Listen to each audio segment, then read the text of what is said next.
माता राजमाता मासाहेब जिजाऊ. आता मासाहेब जिजाऊचे संस्कार काय होते, त्या संस्काराचा संग्रह काय होता, एका छोट्याशा प्रसंगातून सांगतो आणि इथेच थांबतो. एका दिवशी फळ भरतो. फळामध्ये ठरतं की घोड्यावरती बसायचं, समशेरी मातीच्या उरात वळवायची आणि धावत्या घोड्यावरून उचलून धरायची. तसे बालशुभाराजे वय वर्ष 14 वर्षाचे घोड्याच्या पाठीवरती बसले. सवंगडी घोड्यावरती बसली, इशारा झाली.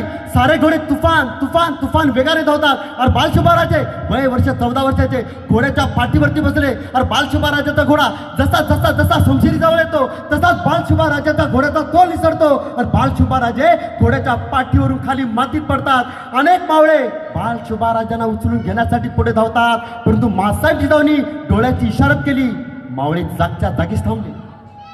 बालशुभाराजे उठून उभं राहण्यासाठी अनेक कोशिश करतात, परंतु नाकामयाब. बऱ्याच प्रयत्नानंतर बऱ्याच कष्टानंतर बालशुभाराजे कसे तरी स्वतःच्या पायावर उभे राहतात. स्वतःच्या शरीराकडे पाहतात. शरीरावरती जखमा झालेल्या असतात, जखमेतून रक्त वाहत असतं.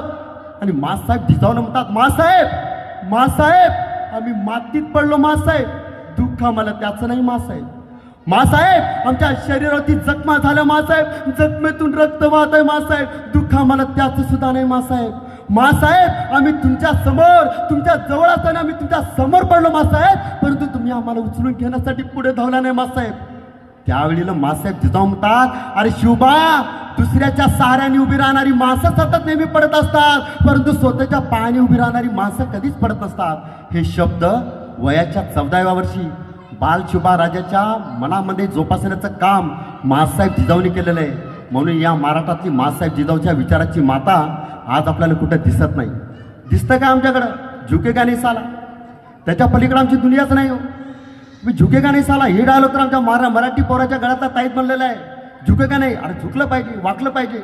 अरे झुकायचं नसतं तर छावा चित्रपट पहा.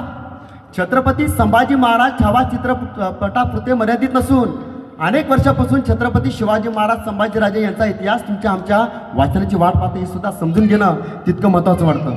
परंतु आज या चर्चेच्या माध्यमातून विचाराचा जागर श्रीमान वैतीस सराच्या या कर्तृत्वशाली बळावर होत असताना या गोष्टीचा खूप आम्हाला अभिमान आहे.